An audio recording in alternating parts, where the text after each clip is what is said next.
What's up, everybody? It's your boy TGK here on TGK TV. And I have a little bit of a controversial statement to say.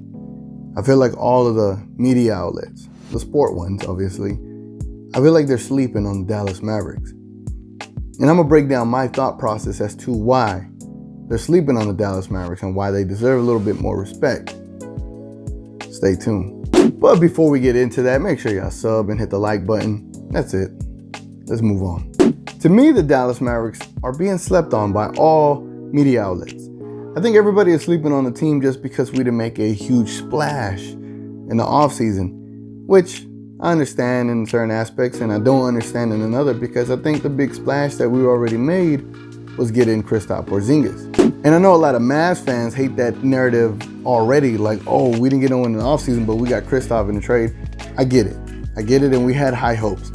I know a lot of people on our social media, as far as the Mavericks group, sold us on this dream of like, we're gonna have a really good offseason. And I think our expectations were just a little bit too high. And I know I said it in the first video where I broke down our predictions of what we should expect. And the first thing was like, taper off your expectations. It shouldn't be so high. We know it's tough to get superstars here through free agency. So I wasn't going in there expecting Kemba. I wasn't going in there expecting a big name, but I was hopefully expecting a Patrick Beverley, which we didn't get. However, we didn't get Patrick Beverley. We didn't get Kemba. We didn't get anybody that was a massive name. But when you look at what we were able to get and what the deals that we were able to sign these players to, this was a very successful offseason, in all honesty. And I'm not trying to be a homer. I am not a homer. I mean, for the Mavericks, I have a soft spot. It's just me. But I think for what was given and what we had in front of us, I think the Mavericks did a really solid job as far as getting players in that complement the rest of this team, and especially Luka, the best way possible. And by complimenting Luka and KP and the rest of this team, the Dallas Mavericks were able to sign Seth Curry. They signed Boban. They signed our own players, Kleba, Dorian Finney-Smith, Kristaps Porzingis. They got all these guys to very, very team-friendly deals. Let's be honest, they didn't overpay for anybody. And speaking of players that complement Luka Doncic and Kristaps Porzingis in this team and fills the need, is the sign and trade that we got from the Memphis Grizzlies and signing Delon Wright. He is a point guard that could guard multiple positions. He's 6'5", 27 years old, 3 years, $39 million. You can't beat that. I mean, it's a really solid pickup. He's definitely going to be a starter. I know, I think Rick Carlisle said he's going to have starter caliber. No, he's a starter. Definitely put him in a starting lineup. You need defense. You can't be putting Brunson out there with nothing but offense. We need a few players that can actually D somebody up, right?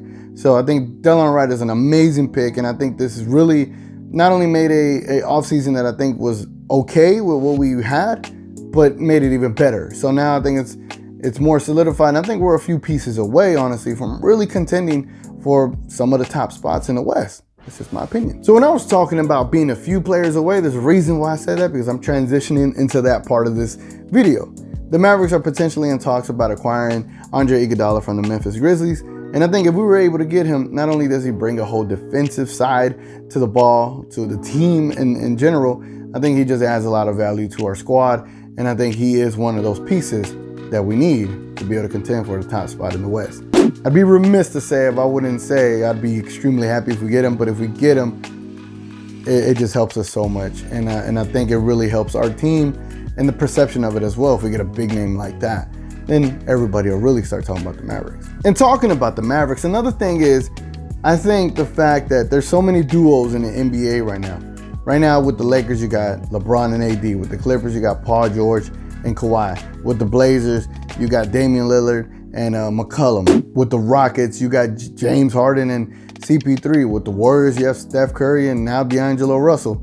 With the Nets, you have KD and Kyrie whenever KD comes back. Then you have the Jazz, where they're just a complete team all around. You got the Pelicans, where they got Lonzo and Zion. And then you got the Nuggets, where they're really a definitely solid team all around. But there's a lot of duos out there.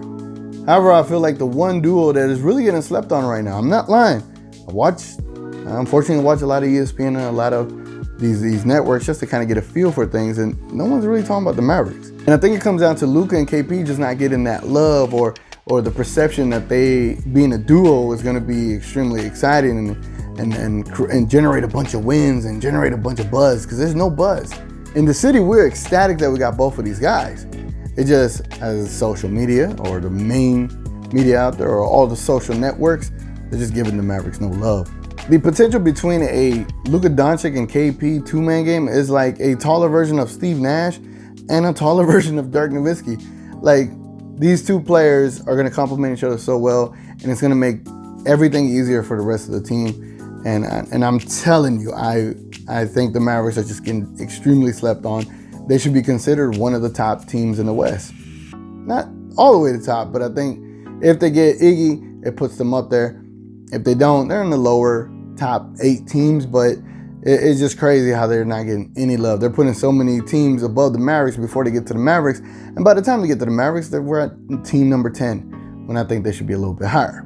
Now, as far as speaking of teams, what teams do I think the Dallas Mavericks are better than? Well, considering if we end up getting this trade with Andre Iguodala and the Memphis Grizzlies, if we get Iggy on this team, I think it makes us definitely a solid team to contend in the West. Now, let me say who I think we're better than right now if we were to get Iggy. I know people don't like talking in potentials, but if we get Iggy, it changes things for us. If we get Andre Iguodala on this team, I think the Mavericks ceiling is going to be a top 5 seed in the Western Conference. I think we won't be better than the Clippers. We won't be better than the Lakers. We won't be better than the Nuggets or the Jazz. But we definitely be better than the Blazers, the Spurs, the Rockets, the Warriors, the Kings, the Pelicans, and I don't think there's any other team that can contend. I don't see the Suns making any run at us. I don't see the Grizzlies making any run at us. So with that being said, I feel like the Dallas Mavericks ceiling, if they get Andre Iguodala, they could be a top 5 team. And that'll be saying quite a bit, because we'd be matched up with the Jazz. I think they'll be a number 4 seed, or maybe the Nuggets. They might be a number 4 seed. I think the Lakers and Clippers are going to take number 1 and 2.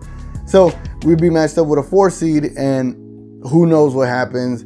You never know. It'd be an exciting time, especially in basketball, if Dallas could get back in the playoffs, especially here in the city, man. We'd be so happy for that. But I think the Dallas Mavericks will be a top 5 team with Andre Iguodala. Without him, we're probably looking at a 7 to 8 seed. I'm being quite honest. That's been my 2 cents, man. I don't know how all you Mavs fans feel out there, or any casual basketball fan, how you feel about the Mavericks. Do you feel the Mavericks are being slept on like I feel they're being slept on? And if we were to get Andre Iguodala, do you think we will be a top 5 seed in the NBA Western Conference? Let me hear you sound off in the comments. I'll be there with you. And until then, guys, I'm going to catch y'all on the next one. I'm out.